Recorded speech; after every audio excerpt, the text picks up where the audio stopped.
Ito yung kadalasan rule sa street. Wala kang nakita, wala kang narinig at wala kang sasabihin. At syempre, break time muna tayo bago natin matapos itong ginagawa nating tattoo kay Sir. Nagyosi lang si Sir at tinapay at kape lang ang baon natin. At halos matatapos na tayo. Nice day ngayong araw. Ito nga ang design na itatattoo natin kay Sir ay medyo malaki kaya kailangan natin siyang i-print ng dalawa. At pagdudugtungin na lang natin siya gamit ang tape. At yung design nga na gustong ipatattoo ni Sir, kung makikita natin nakatakip yung bibig, yung mata at yung tenga. Hindi ko alam kung nakikita nyo ba, kaya idikit muna natin tong stencil. Gamit pa rin ang stencil transfer gel ng Crazy Tattoo Supply. Banayad na paghagod, banayad na pagdikit. At ganito nga yung itsura ng pagdikit natin ng stencil. At i-ready naman natin yung mga kailangan natin gamitin sa pagtatattoo. At kasama pa rin natin ang produkto ng Crazy Tattoo Supply.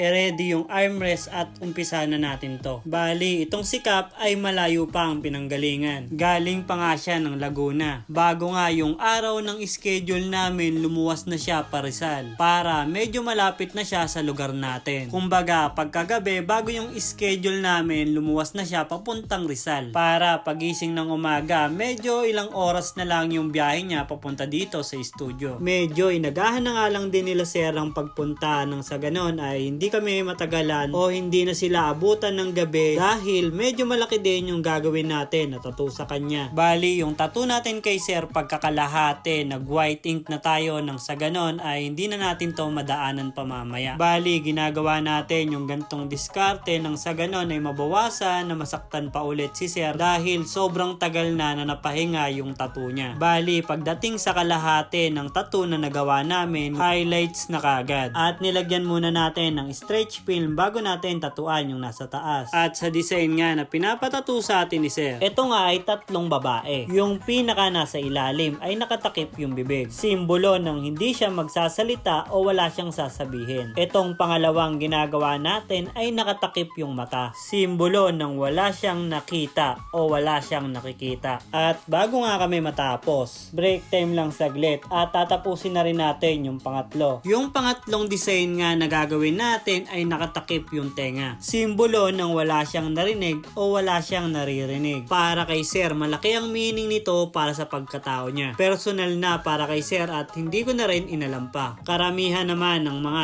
nagpapatattoo ay may meaning lahat ng design na pinapatattoo nila. Hindi ko lang alam bakit yung tattoo mo ay walang meaning nung pinatattoo mo. Tapos naisipan mo na lang nalagyan ng meaning para nang sa ganun, kunwari may meaning yung pinatattoo mo nung pinatattoo mo siya. Pero wala talaga. Naiintindihan ko naman na may tattoo na hindi naman kailangan ng meaning. At hindi mo naman na kailangan pagandahin pa yung kwento. Ang mahalaga ay meron kang tattoo. Aanhin mo pa yung meaning ng tattoo kung nakasave lang naman siya sa phone mo at wala naman sa balat mo. Pero kalimutan muna natin yan at eto nga lagyan na natin ng highlights para makita na natin kung ano ba yung kinalabasan sa ginawa nating tattoo kay Sir. At hindi na natin to papatagalin pa. Linisan na natin to gamit ang foaming soap ng Crazy Tattoo product. At eto na nga yung kinalabasan sa ginawa nating tattoo kay Sir. Ito yung design ng tatlong babae na nakatakip yung mata, yung bibig at yung tenga. Bali, kapag nagpatattoo ka at hindi ka nagpaalam, pwede kang magbingi-bingian at parang wala kang nakikita. At kung pinapagalitan, wag na lang magsalita. Yan ang rules na wag mong kakalimutan.